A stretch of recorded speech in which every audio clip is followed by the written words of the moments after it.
ojja basanga wali ku Ham Shopping Ground Block A omwaliro ogusooka room namba 1024 esimu 0700 38 38 okumanya ebisingawo. Kangende wa Anderson Bulola akiikiridde gavumenti mu programu eno. Kiki ekiri mabega w'okuvuga etteeka lino speed baliyingize setteeserezo? Speed kyeki kyotegeeza. Speed ogirabyewo. Honorable babadde yagikulaze ebibaddeyo n'ebitatambudde bulungi.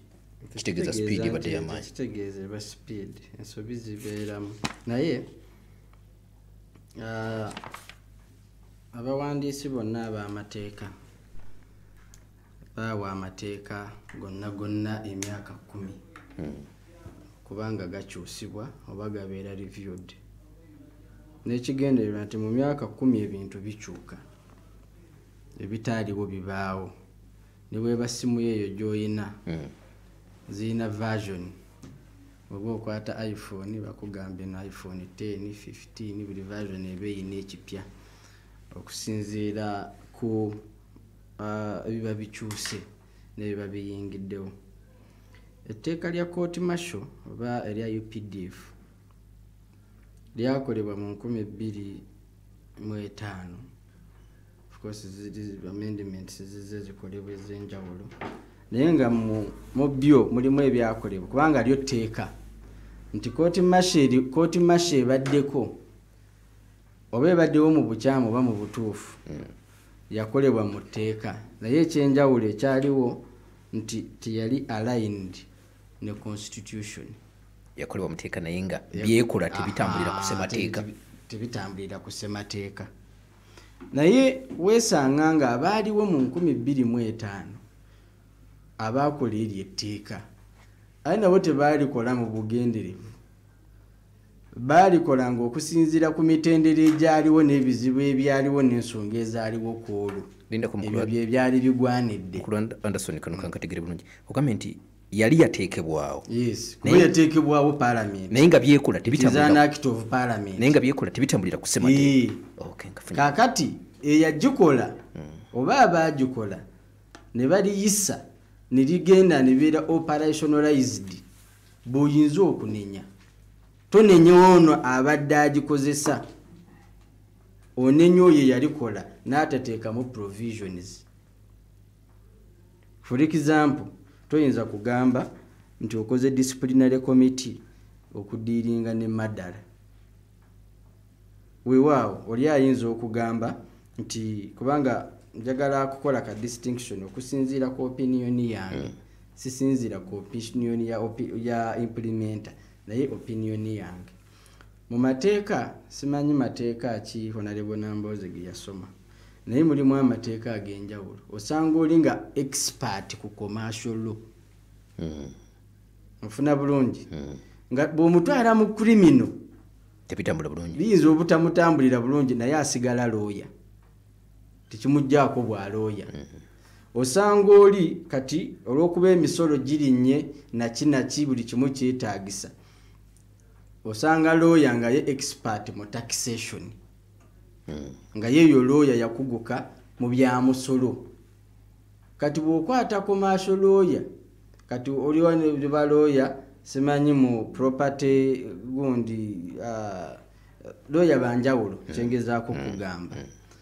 Kati bw'okwata munnamateeka ali ku commercial oba ali mu criminal law oba ali mu ki, ayinza obutategeera bulungi military. Simanyi oba waliyo ne military law, but matters eza military. Ensonga z'ekinnamagye. Ensonga z'ekinnamagye. Gwe bw'ogenda mu field ne bakubbako kamera. For example munnamawulire ne bakubbako kamera. Effect eyinza okuba ku company. Kubanga kamera eyo eyinza obutakozesebwa bintu biviolatinga security. Kamera yo eyinza obutabaako kyekosa. Effect eyinza okuba okujjako nannyini yo n'agikozesa eyinza obutabaako na extension yonna. Naye ate mu magye bwe bakubbako emmundu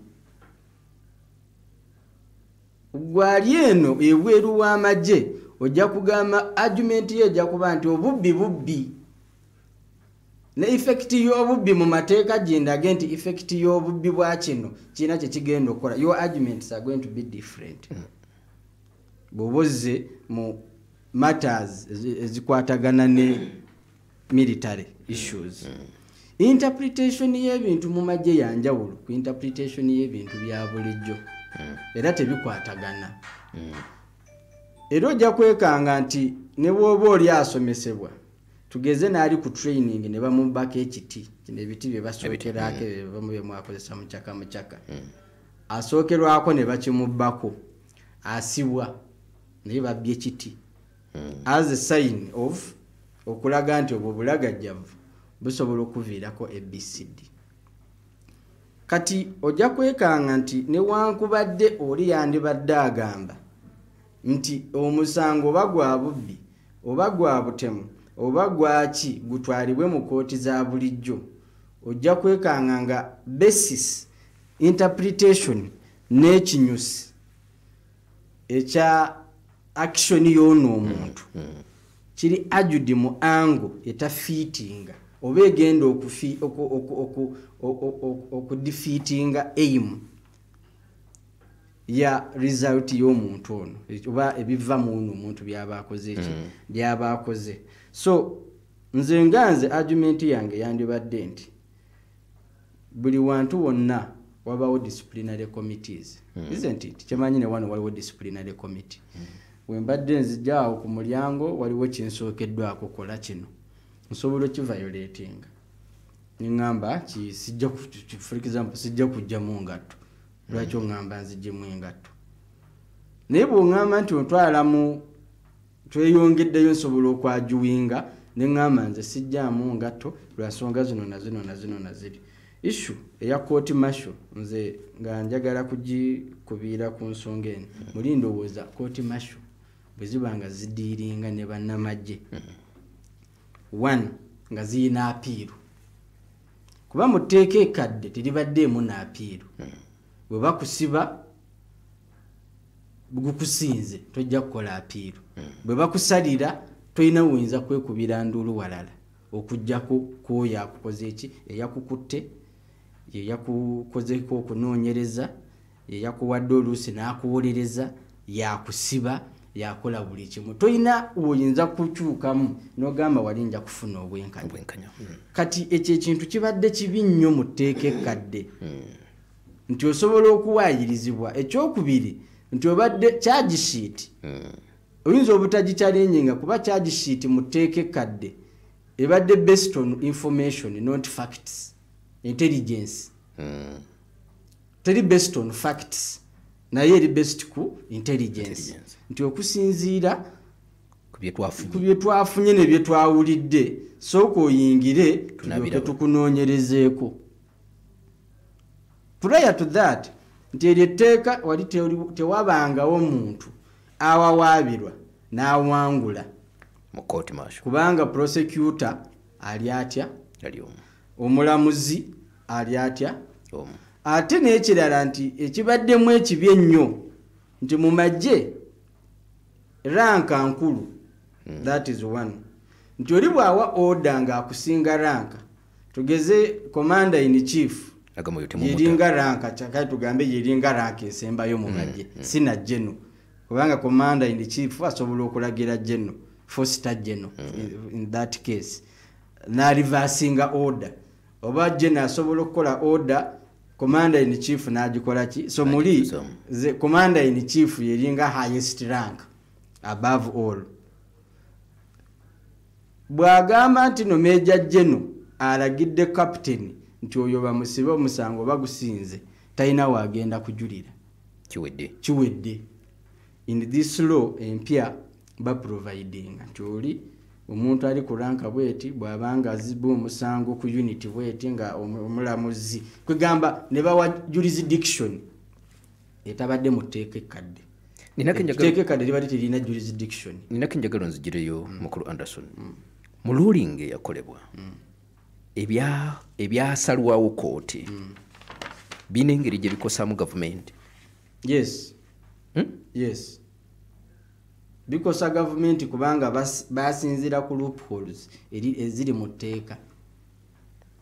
Gavumenti n'omuwaabi kankubuli toyinza kumpita wano nga toyina kigendererwa. Onfuna bulungi? Toyinza kuba n'amateeka agatalina kigendererwa. Amateeka gonna agakolebwa tegakolebwa kusanyusa mukwate. Tegaliyo. Etteeka lyonna twandibadde tetulina mateeka gamu. Naye olw'okuba galina violations teri tteeka likolebwa nga terina gwe likosa. Kakati wano ekizibu kye tulina kiri kimu, ani akosebwa ani atakosebwa. Waliwo group tugeze ya Honorable Namboze egamba fefeka abalina okukosebwa, teri mulala alina kukosebwa. Eyo nayo school of thought gyeri. Waliwo n'endala egamba nti Yesu olwali oyinza okuba nga nze nkosebwa era nkoze n'etteeka lino, naye enkya oyinza okuba nga gwali mu ntebe yange nga lino etteeka gwagenda okulikozesa. Eyo nayo school of thought gyeri. Waliwo n'abagamba no tukole amateeka okusinziira ku demand ya society. Demand ya society eriki? Waliwo ebintu ebijja bikolebwa ne byekweka. Tugeze money laundering. Oli bw'aba takoze etteeka lya money laundering, oli n'akukusa ssente oba n'akozesa ssente mu bintu ebitali bituufu, ajja kubuuza zino ssente nzikukusiza kituufu za nnyoko? Si zizo, si za kitaawo, si za maama, nze nkukusa ssente zange bikwatako. Ndika. Naye oli ajja mubuuza, yesi si za kitange, si za mmange, si na zange. Naye ebigendererwa by'ogenda ozikozesa byebiriwa, ziragawa. Tezigenda kuleetawo katabanguko mu gundi. Oye n'agamba tuteekewo etteeka erya money laundering. So amateeka gonna agakolebwa gabaako gwe gakosa, gabaako gwe gatakosa. Kakati challenge gye tugenda okuba nayo eri emu. Tugenda kutunuulira ekifaananyi ekitono nga waliwo ekifaananyi ekinene. Bujja ku kyenkya simanyi oba kinaabaawo naye nsaba kireme kubaawo nganze nga Honorable Namboze be bali mu buyinza. Bagenda kujjawo amagye, ogenda kujjawo emisolo, ogenda kujjawo amateeka. Osaba kireke kubaawo? Saagala kibeewo, saagala nakirowoozaako. Mubulamu saagala kirowoozaako nti bujja ku kyenkya nga Namboze Minister wa Defense kuba sijja kuba mulamu. So issue eri emu nti bwe tunadda mu kwaposhoninga ogamba nti ani akosebwa ani atakosebwa, kye tulina okutunuulira kubanze etteeka ngezezaako ddisoma wadde ndifunye leeti. Honorable Namboze kyembadde musuubiramu n'abalala kuba kati bali ku alternative, abatunuulira side yaabo abatali mu buyinza nti etteeka lino lireme kusala okunyigiriza abo abatali mu ki, abatali mu buyinza. Kwandibadde kugamba nti akawaayiro bwe kati okusinziira ku ngeri gye baakawandi ate mbulabyemu, okusinziira ku ngeri gye baakataddemu nedda kakyusibwemu, waakiri kawandiikibwe bwe kati, waakiri provision ebeere bweti. Supreme Court yagamba nti etteeka ne kooti eriwo biriwo mu bukyamu.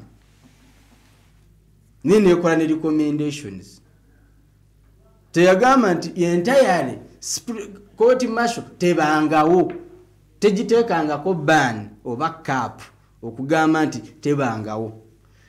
Era tukimanyi bulungi nti amateeka tegakola retrospectively, nti likola lidda mabiga. Challenge wegenda okuba nti abantu abali already mu mikono gya military court martial okubeera emisango gyabwe okwongezebwayo nga bakozesa eno kooti eteereddwawo. Ekyo mu mateeka tekikkirizibwa nti okutta abantu n'olinda kooti egambye bweti ate n'olinda okole etteeka oyongereyo emisango gikole ki, gigende mu maaso. Awo ffenna we tulina okutunuulira. Naye nze kyentowooza ne kyentegera nti lino etteeka mu kujja era ne bw'olaba provisions zaalyo titisobola kutrayinga misango already egiri existing okujjako emipya. Obwetaavu bwalyo weebuli? Buyinza kuggwa kubanga tebuliriiwo. ku lw'eggwanga ngamba ku lw'eggwanga lw'eggwanga lyetaagisa nkugambye nti ku lwa national security that is one.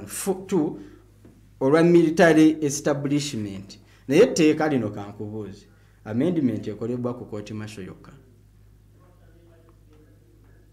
kubanga amendment ekoleddwa ku bintu ebiwerako. Kimu mu byo mulimu pensioni w'abasirikale, mulimu ebyobulamu bw'abasirikale. Omanyi nti olwaleero kati ffe tuli ku kooti masho naye ffenna wano abatudde wano oyinza okuba olina mukwano gwali mu magye oba oluganda lwali mu magye. Gomanyi nti omusirikale bw'abadde ng'afuna obuzibu ku mulimu abadde alekebwa okwejjanjaba yekka. Ekyo si kizibu kya ggwanga, si kizibu ky'abasirikale. Kyo lwaki tetukinuuliranga kizibu nti mu amendment ezze naye mulimu na kino kye tulowooza nti kituufu nti mulimu board determining. Honorable Nambooze bw'alwala waliwo board, medical board, either bawandiika oba parliament oba ye n'agamba nafunye obuzibu bwe buti ndi member wa parliament njagala genda India. A benefit nze ku board. Lwaki abamu ku bannansi katono njagala kugiramu bwaki lwaki abasirikale bo tetulowooza nti ye bw'afuna obuzibu ng'ali ku mulimu gavumenti erina okumulabirira, erina okumujjanjaba. Ekyo kyo muteekamu ekiri lwaki tetukyogerako. Secondly, waliwo provisions endala eziteekeddwamu. So mu tteeka lyonna holistically si libi naye mulimu akatono akeekuusa ku by'obufuzi. Era ojja kusanga nti akeekuusa ku bulamu si issue teri akidiscussingako era teri abadde akyogera nako eri teri n'abadde akiinako interest. Kwe kukola amateeka nga galina amaaso. Anti babadde bakitunulidde nti ebadde ekozesebwa nnyo okutulugunya bannabyabufuzi. Yes, that one I agree. Era wembadde nina obuzibu nabo wali wamu. Awe beyina omugaso ng'etulugunya bannabyabufuzi. Kati wembadde nina obuzibu nabo kiri kimu. Nti munnabyabufuzi abadde atulugunyizibwa n'asibwa nga talina remedy yonna eyo seekinga justice kati eteereddwamu. Nti banaagumussingisa nga si mu butuufu ajja kujulira afulume kooti y'amagye. Ekirala nti luli nga bw'agambye nti omukubi wa art akulira atya kooti ey'amateeka nti mu tteeka liri eryakolebwa omuntu yenna eyaweebwanga gundi yalinga appointment talina qualification. Okola otya kooti ne weba disciplinary committee omuntu ateekwa okuba alina obukugu ng'oggyeko experience n'obumanyi kyetaagisa.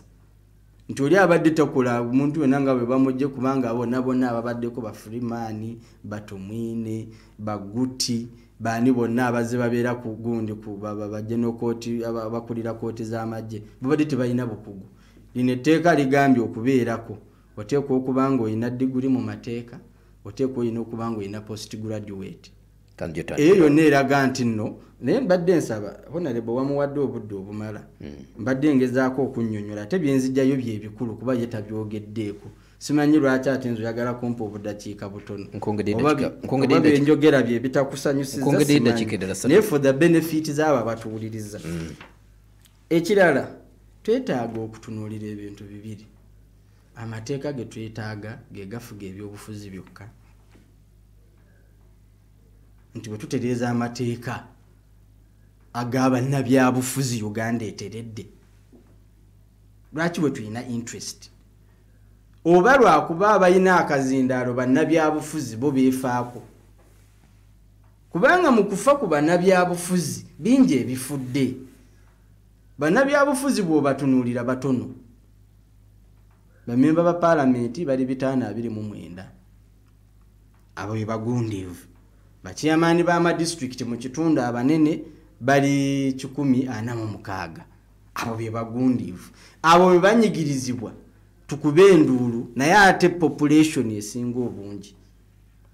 Lwaki tutunuulidde nnyo okugamba nti nno bulola bwanyigirizibwa Uganda enyigirizibwa. Ne waliyo abantu abalala beetaaga amateeka holistically. Results z'abannabyabufuzi zikosa millions z'abantu. Ze ekigambo kyenjogedde wano kiwulirizibwa millions ne millions z'abantu. So kitegeeza bingi byensobola okukola nga nkozesa omuzindaalo guno okutereeza enkola y'amateeka. Buli nkuwaze wano nti omusirikale abadde asobola okufuna obuzibu ku mulimu n'asuulibwawo. We don't care. Tebitukwatako. Tetwagala na kumanya. Tetwagala na kukidisikasinga. Nti medical board, nti oba medical service ey'amagye nkulu nnyo era bo tebalina gye baaba. Era bwe bumugira obasanga bali ku TikTok, obasanga baneeno bannanga okugulu kwankutukako nga ndi mu lutalo bansuulawo, tewali teeka limu protecting. Nze mu ndowooza yange nafu ndowooza ekyo kikulu nnyo n'okusinga kooti masho. Mu ndowooza yange nafu nti emitwalo 6 oba emitwalo 5 tugambe egy'abasirikale abasula ebweru nga babonaabona ku lwaffe bakulu nnyo n'okutusinga ffe kubanga bwe batali tuyinza obutaba bulungi nga ffe tuli. So bwe tuba tutunuulira holistically enteekateeka z'amateeka baleetako wane omusolo oba 2018 oba 2017 awo sijjukira bulungi baleetako omusolo nga bagamba sako ziwe emisolo.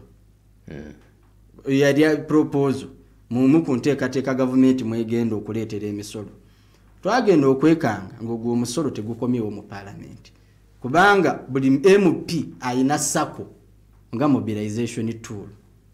Ne baleeta omusolo nti buli ayina emmotoka yabaawo omusolo buli mwaka. Olw'okuba buli MP ayina emmotoka ezisukka mu 3, olw'okuba buli munnabyabufuzi ku mitendera egy'enjawulo ayina amamotoka, ogwo omusolo twagenda okwekanga nga gwe atalina mmotoka alinnya taxi, omusolo bagututte mu mafuta. Naye nga luli gwali guli conscripted ku bantu abatono. Kitegeeza ki nga maliriza ensonga yange? Twetaaga okweddaabulula nga bannabyabufuzi tufene ku bantu ba bulijjo. Twetaaga okutunula mu ndowooza zaffe nti si ffe ffekka abanyigirizibwa n'amateeka bangi abaliyo. Olwaleero URA yagambye nti egenda kusolooza omusolo mu penalty. Naye penalty ezo tugeze bw'oba nga mutunzi wa mmotoka nga waliwo eyaguze emmotoka ku looni tannaba kugimalayo kaadi ekyali mu mannyago, oli tebamwagala, baagala gwe nannyini mmotoka. That thing is going to affect so many people. So muganda wange nga tugaziya enkola y'amateeka n'okukola amateeka n'engeri gye gatu affectingamu, mbadde nze nsaba tutunule ne ku bintu ebitufulumyeko ebweru outside our comfort. Bameka abanyigirizibwa mu nkola y'amateeka, banika abanyigirizibwa amateeka, era gwe tusobola galongoosa tutya. Okay. Buli Lwakutaano okuva essaawa 5:30 mpaka ssaawa 6 ez'okumakya tosubwa aba Century Properties abategesi b'ebibuga by'abamufuna mpola nga bakulaga butya bw'oyinza okwejja mu bupangisa. Aba Century Properties tobasubwa. Owange, nina embuuzi yo. Olunaku lwe nazuula buto wa Fortune Gold. Namanya nti nfunye gold. Enfumba yange teddangamu kubeera kye kimu. Eddekende, akawoowo, n'essanyu nga nfumbisa buto wa Fortune Gold. Buto wa Fortune Gold asiddwamu ebirungo byonna eby'omugaso. Agira mu bipimo eby'enjawulo era asangibwa mu maduuka ne supermarket zonna ezikulinaanye. Fortune Gold Vegetable Cooking Oil. Akolebwa ba Bidco Uganda Limited. Gwasebo, lwaki tukyayagala kwata simu zange? Kituufu manja, naye sooka otuleko wano katono. Tontuuza, mpa ssente zange nze nkuviiri. Sooka olindeko. Eno kabadanga nnungi. Maama nnyabo, laba dining. Maama, bulira obugonvu n'obuweweevu bw'entebe. Naye lindako, ebintu byo bino obijja mu nsi ki? Olowooza nno mbijja bweru wa Uganda? Byonna by'olaba wano mbijja kuba Nsambya Furniture Center abasangibwa Ensambya ku luguudo lw'Eggaba nga balina furniture gw'oyinza okulowoozaako omuli sofa sets, wardrobes, kitchen cabins, ebitanda okuva mu miti egyaffe egyesigika era emigumu ddala ate ku bbeeyi ejja mu nsawo yo. Kakati omanyi ku ssente z'enkubanja nguliramu entebe ezigonda nga zino. Yogera butereevu ne manager Kikomeko Abdul ng'oyita ku noti 752 167 736.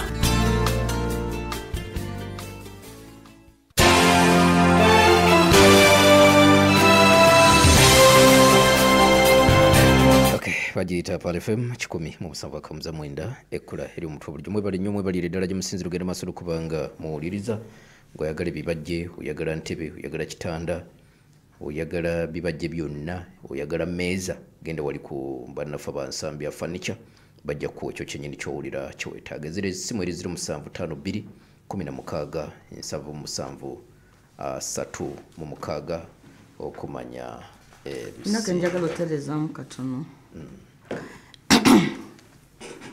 kulu agambye nti amateeka waliyo principle egamba nti amateeka gateekwa okukyusibwa buli luvannyuma lwa myaka 10 njagala agimbulire omanye okuyiga tekukoma njagala agimbulire mu constitution omwo mulimu provisions ez'ekiseera kati nga bagamba nti bannanga abakyala banyigirizibwa balekeddwa emabega tuteekewo etteeka erinayamba abakyala okuva emabega ne bateekawo affirmative action ne bagamba ejja kubeera nga reviewed buli luvannyuma lwa myaka 10 ne bateekamu abavubuka nabo tubaweeyo ba MP kwegamba ebintu ng'ebyo nga bya kiseera just to collect nti waliwo kyemwagala okutereeza naye bwe kimala kyebava bagamba nti mu reviewing oluvannyuma lw'emyaka 10 ebyo those are temporary provisions within the constitution naye provisions endala zonna okuva mu ssemateeka n'amateeka amalala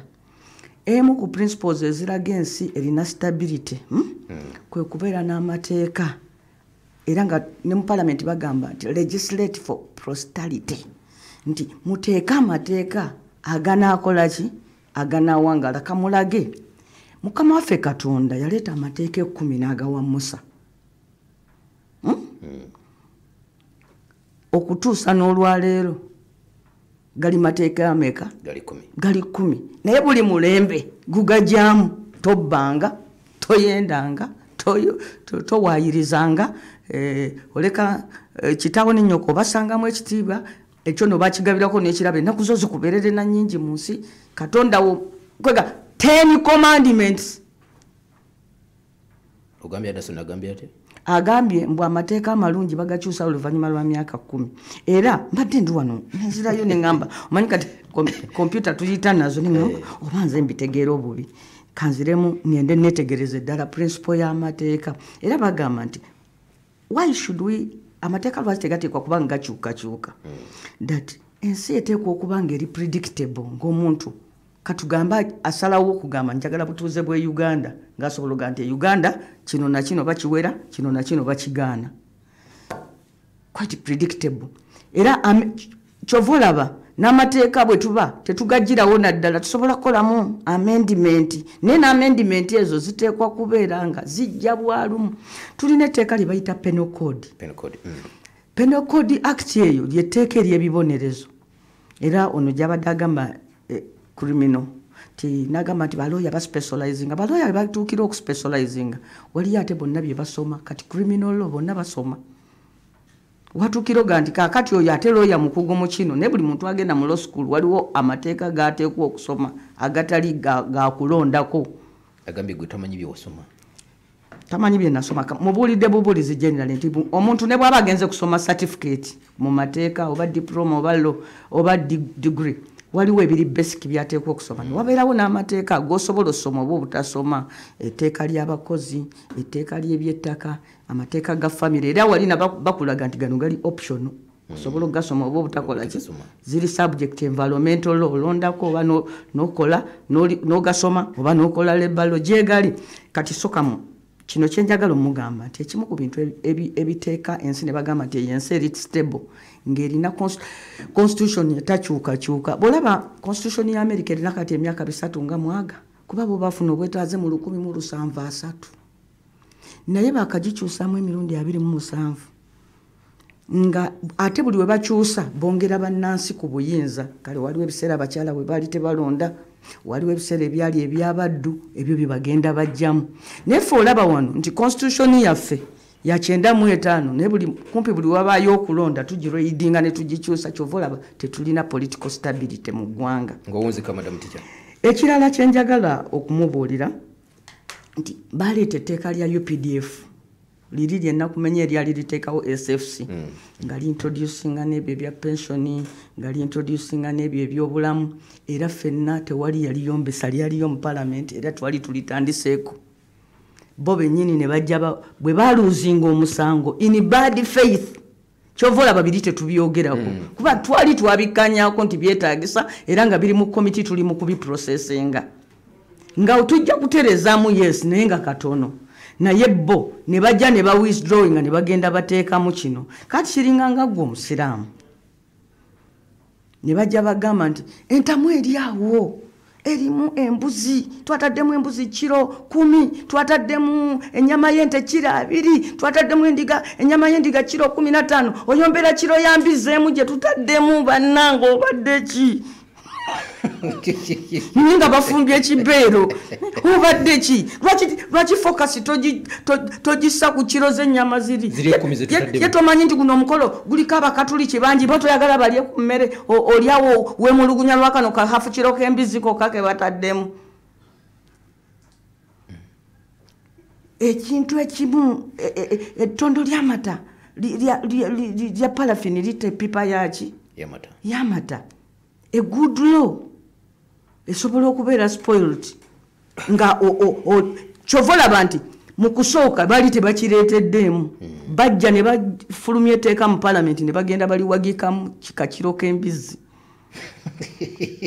wadde nga munnange baali bafumba nti ennamba ne batemeratemeramu ekiro yaki yembizi naye kati onagamba mufanye kuba katuliki abali ku mukolo musiraamu gwe wemulugunya nnyo kana akatini kano kakira akamu ng'ate eri nti ennamba oyogeramu kyawo amateeka bwe gatyo bwe gabeera etteeka kasitoliwagikamu ekintu ekibi n'olikola in bad faith agambye nti etteeka teriteekwa kuba na maaso definitely yes tetukolera mateeka na mbeera eriwo tukolera amateeka aganawangala nkulaza amateeka ga Katonda towulira kombu waliyo amendment ku Kulaani naye buli Kulaani ne bwoba obuuza nti bannange bwe ekya AI Kulaani ekyogerako kya bwogirikulo kisangamu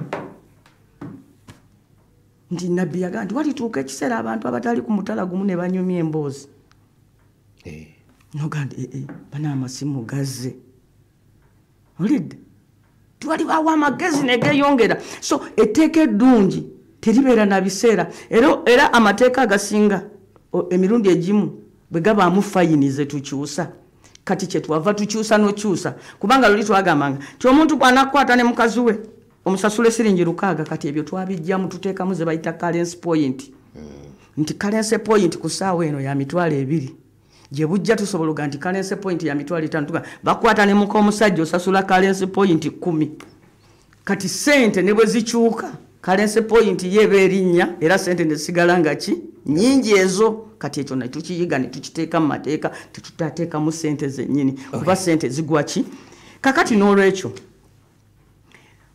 buli teeka liba lirina kye liza okuwonya ffe tuba tukola amateeka mu palamenti we want to cure Mwami Museveni okwagala abantu ba bulijjo bawozesebwa emisango mu kkooti z'amagye kizibu kye kyayagala okuwonya kiki ekiri mu kkooti ziri kyayagala what does he want to cure era sofa tubadde n'abamukwata mundu nga beenaaleemu nga tumanyi nti oyo Kanyamunyu wadde bamukutte ne mundu nga saakena naye ayita n'abamwenda NRM bamutwala mu kkooti ya bulijjo naye bwe bagamba nti abo babbye akasimu mu kuziika nti eyo oyo kooti Olivia Lutaya kooti ki kooti maasho n'olwekyo nga mmaliriza ennaku zino bafunyeyo ekifayiro e Masaka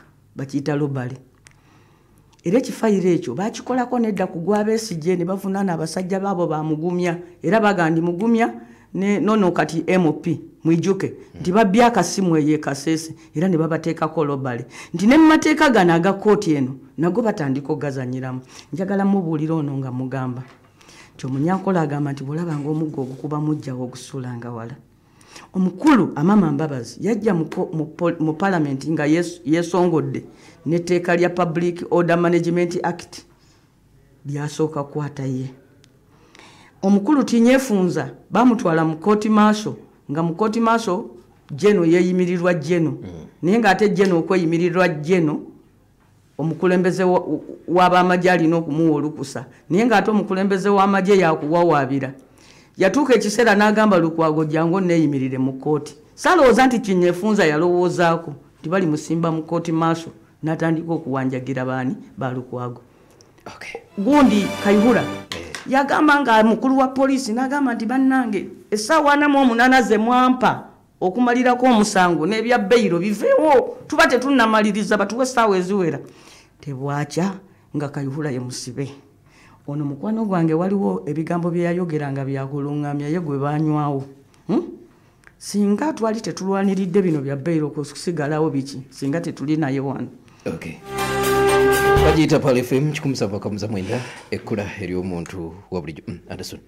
Katono nnyo ku kyamateeka okubeera amended ne bweba Bayibuli. Ekirungi nze ndi musomi wa Bayibuli. Osoma Matayo essuula ya 22 lunyiriri lwa 34 paka ku 4. Abafalisaayo baabuuza Yesu nga bamukema naye mu mateeka teeka ki? Abawa amateeka abiri. Oyagalanga Mukama Katonda wo n'omutima gwo n'ekimu kyonna kyonna kyonna. N'eryokubiri oyagalanga neighbour nga bwe weeyagala. Ago ge mateeka ameka biri mu Bayibuli. Biri mu ensonga nkuwadde essuula. Baamubuuza amateeka amakulu. So tebamugamba nti galuwanga bagavaawo. Anti ye Yesu era yakola samali. Era omuntu bw'omwagala tomubba. Omuntu bw'omwagala tomwagalira mukazi. Mbadde ngamba n'akola samali amateeka 10 into 2. A amendment. A amendment of the rest. Kati emyaka 2025 kukyanga Yesu ajja amendment endala eriruddawo. Kyokubiri nakugambye nti ennongoosereza mu mateeka tezijja lwakuba gali mabi. Gonna gayinza obutaba mabi naye zijja olw'enkyukakyuka mu mbeera oba ne mu nkola y'emirimu. Enziza y'emisango eyaliwo mu Jankaaga mu Jaataano mu Jaana si eriwo kati. Olwaliro bw'otakola tteeka liregulatinga AI for example nti buli tteeka buli mbeera ejjo olina ojjukulira amateeka agagifuga. Munnamawulire oli waddembe okujja wano n'okola by'oyagala. Ofuna bulungi n'ogamba nze sho nje jjukolanga bwe naye public edemandinga nti bw'oweereza necessarily tebaagala gwe by'oyagala. Baagala wuliriza opinion zezaki ez'enjawulo kubanga airwaves zo teziri restricted kwabo abawuliriza gwe n'abatwala gwe by'okola ki by'oyagala. Olwaleero bwe tujja wano wandiyagadde ogamba Uganda ebiri y'abasiraamu for example. N'ogamba gwe buli atali musiraamu ebweru eyo wenna nkwagaliza kufa. Media tekukkiriza kukikola ki kukikola. But ojja kwebuuza mu myaka gy'aba Yesu waliwo radio. Prior to Museveni's coming radio twayineemu. Yeweereza byeyagala yekolako byeyagala tegulire liyagala liyitewo lyeriyitawo lyitayagala terijja kukola ki. Naye olwaleero bw'otaliwulira ku paalo ojja kuliwulira ku radio ki endala. So amendment mu mateeka ate n'ekyokubiri buli tteeka ly'olaba lyonna ng'oggyeko ebintu ebikwatagana n'eddembe ly'abantu eribiri inherent. Constitution bagiwa ink ne bagiwa ne rubber. Nti we bakyogera for example ne bagamba nti eno ennyingo gikyusa ojja kwetaaga 203 ebya parliament. Ekitegeeza okugikyusa tumenye mateeka kubanga bakuwa provision. Ekyokusatu ne bagamba nti eno ennyingo enaabanga ya referendum. Bw'okola referendum for example bwe twakola referendum okuza ebibiina by'obufuzi ngawo tebagamba mbono constitution yali reput because ekibenefiting. So okukola amateeka mu kiseera woolowooleza nti gwe gakukola bubi tekitegeeza nti eryetteeka libi newankubadde eryetteeka lisobola okukozesebwa obubi. nze kyensonga okwabusinga amateeka gonna tugakole naye tugakozesa okukola omulimu gwagwo so si kugakozesa ffe okutuukiriza ebigendererwa byaffe ng'abantu kooti masho ebeerewo naye tukugire kooti masho okuva ku kigenderero n'ekinyusi kyalyo okukozesebwa okutuukiriza ebigenderero ebiki ebirala awe wali tewaliwo kooti yajjawo kooti masho bagigana kukozesa abantu ba bulijjo n'emisango amateeka katono nnyo tukola amateeka ate wano gwasinze n'ofuna obudde obungi tukola amateeka tulina kyebayita jurisdiction buli teeka lyonna liweebwa jurisdiction that is one bw'oba otaddewo jurisdiction teekawo ne remedy endala nti mu butuufu oli we batuuka omusingisiza omusango ku unit esooka ne bamusingisa ku division ne bamusingisa ku gundi eddako ne bamusingisa ku court of appeal nti eri tewabadde apiiro liyali oyo omuntu omusango guba gukoze eki gumusinze ekira nti olwokuba muno muteeka mulimu jurisdiction ez'enjawulo nze siri munnamagye mu kaseera k'okuzza emisango bansanze n'amaki n'ow'amagye ekigendererwa kubanga kati tugende ne beguba mu mateeka gano aga bulijjo waliwo kye bayita motive spirit kino ekintu naye okikuze mu mutima ki ossa omuntu naye omutidde mu mutima ki era ne babiteekamu simanyi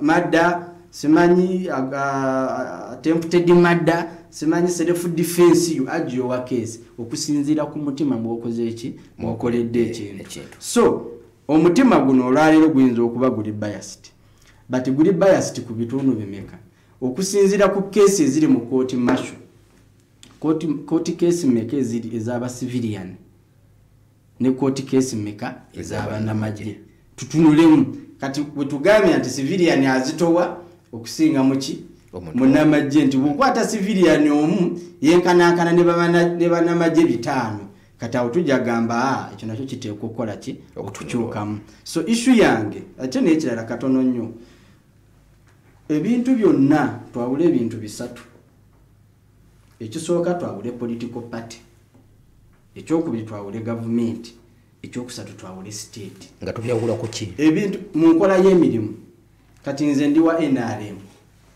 liyali buvunaanyizibwa ki bwe nnina mu kukwata Eddie Mutwe nze ng'owa NRM era lwaki ndi accountable ku ekyo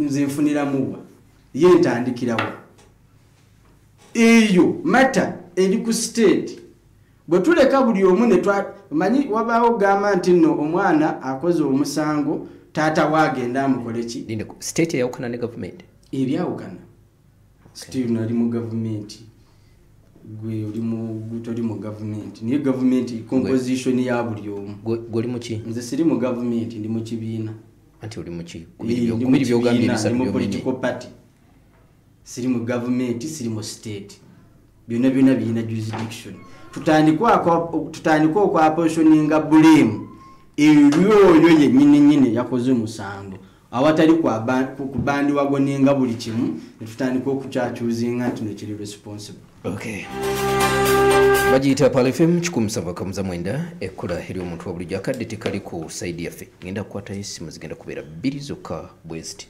n'oluvannyuma tuwunzike programu eno ku 0754 abakuba essimu tugezeko okuyita mu bufunze naye nga temwerabira White Star Magic sabuni w'obuwunga ajjudde ebirungo okuva mu bannaffe ababidiko mu mwekwate genda ku dduuka erikuli okumpi wa supermarket olabe ng'ofuna White Star Magic essimu 2 zokka zengenda okukwata. Hello Seruganda.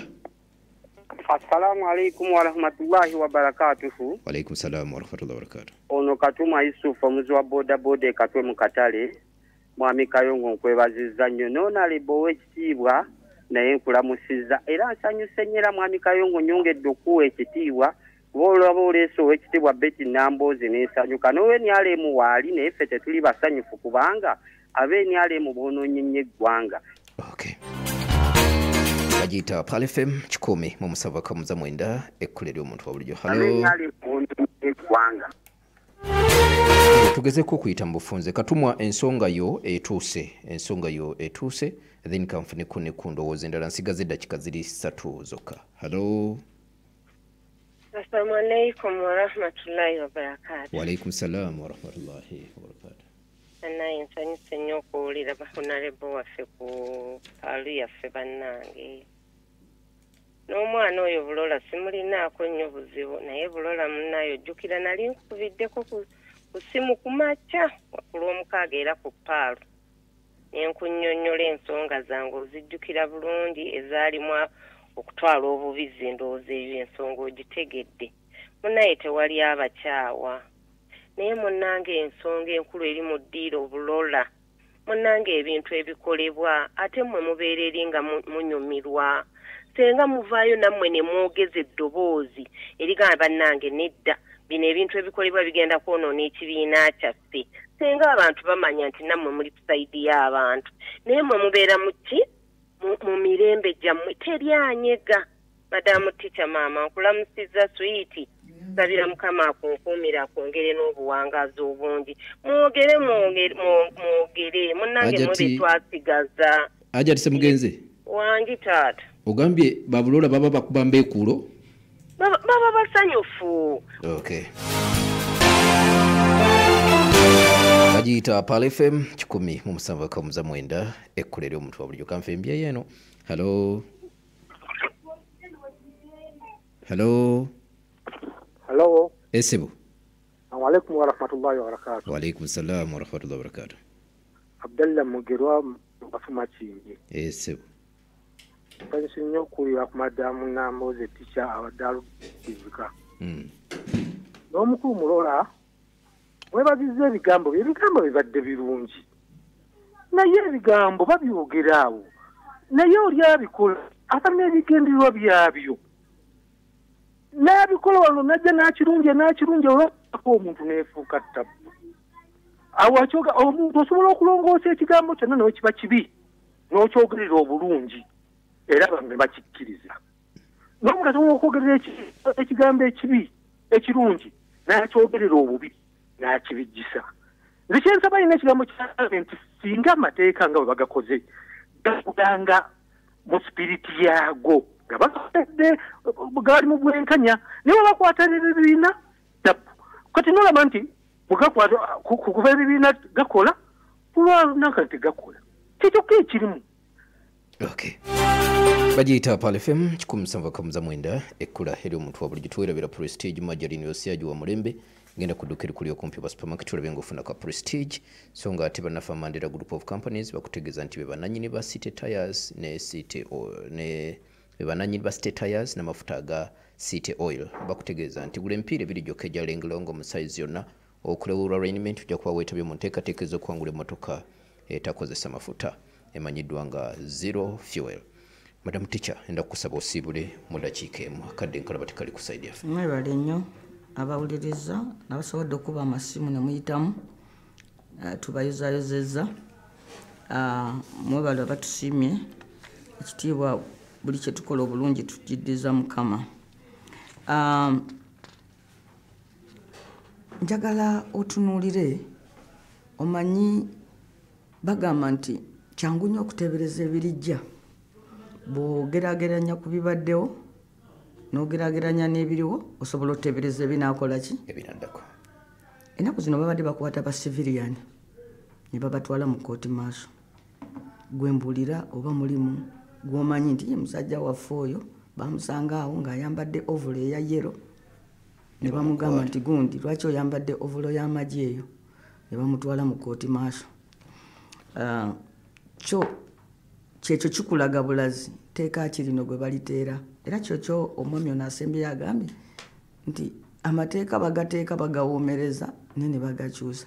Nze saalifuddeyo weewaawo kooti y'amagye bagikakaatikawo bukakaati sino nti necessary twetaaga kutereeza amakooti gaffe eri kooti nesigalayo nga tribunal naye singa bagamba nti omuntu bamusanga n'emmundu bamutwale mu kooti maaso nalirabye nga si kirungi kutwala muntu wa bulijjo mu kooti maaso naye saalifuddeyo nnyo naye bano babulola tebakukwata na mundu bagikuteekako buteesi bagikuleetera nga bwe bagenda ewa Kivumbi n'omukyala n'abalaba nti baabo mu kisenge ky'omwana basuulamu ennyota zaki z'amagi they just frame you up awulidde nti omuntu asanga omuntu ng'ayambadde ovule myufu namugaa nti oyambadde ekyambalo ky'amagi naye nga nze nina gazeeti eyafuluma mu Sebutemba 29 ng'egazeeti ng'ebyambalo 2019 ng'egazeeti ng'ebyambalo by'amagi temuliimu ovule myufu kwe kugamba nti naye gavumenti embi kyekola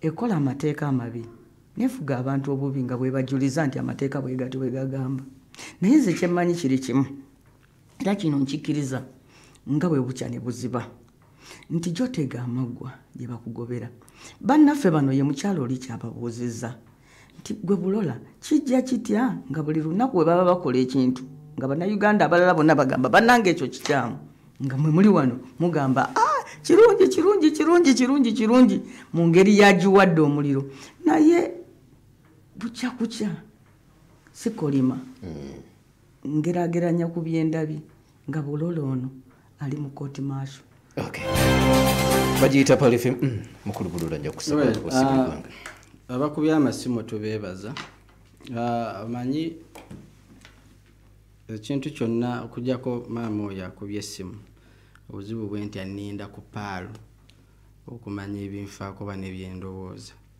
naye nze ndowooza nze omu mu NRM mu kibiina kyaffe wakanya oba atakkiriza mu nsonga ezimu naddala bwe zibanga zinyigiriza ebyobufuzi omugenzi Kironda Kivejinja yagamba nti in politics there is no one tall enough to see the future ekyo ekintu kikulu nnyo ebyobufuzi naye ate ekikulu era kye tulina okutunuulira nti gye tunaakoma okukola amateeka nga gayina galubindi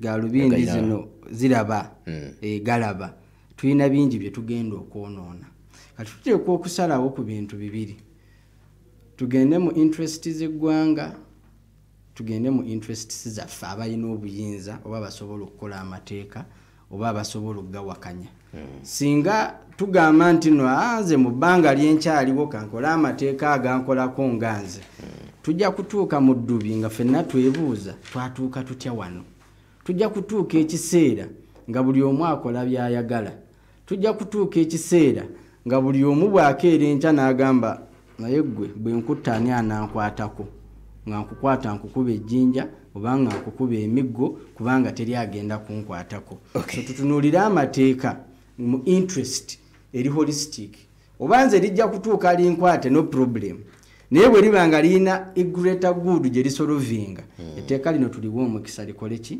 likole so etteeka lya court martial nze njagala tuliwe jurisdiction tugiwe motive tugiwe qualification tugiwe kwegamba nti n'abo abalivumaganya tugende ku bo si kuteeka naye oyo omu avumaganya etteeka gwe tuba tugendako ffenna tumuyiikire tumugambe etteeka lyaffe lireke tulikozesa kutuukiriza bigendererwa byo ng'omuntu esobola kuba nga tugaziwa okusinga ku wano program bibadde program namwatu bwetu bwe tugiwunzise nyongera okubategeeza sako n'okubabulira nti buli lwakubiri madamu teacher Betty Nambooze bakireke tujja kuba naye wano mu programu eno namwatulira nze muzukulu wa Jjajja Buda Kayongo Hakim.